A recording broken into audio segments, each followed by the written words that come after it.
On the Cuba one, I actually don't think Trump could be doing what he is doing to the Cubans without Biden essentially going along with the Trump maximum pressure campaign. Iran, I wouldn't lay that entirely at the feet of Biden, but it is definitely a missed opportunity.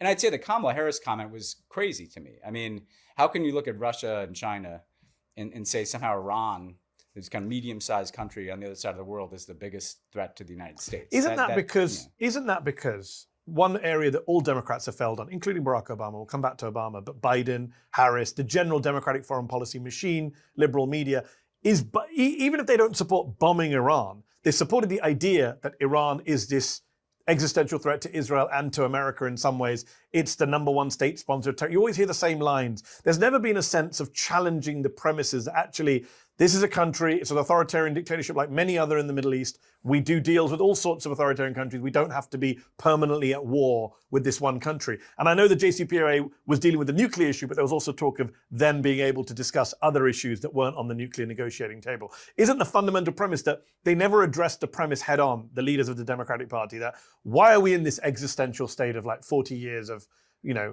enemyship with Iran when we do deals with horrible regimes all over the world? Yeah, I mean, I think Obama came the closest to taking that on. And, when I look back on it, Mehdi, and you and I talked a lot during the JCPOA, in addition to dealing with the nuclear issue, there was a possibility that that deal could have begun an evolution. Yeah.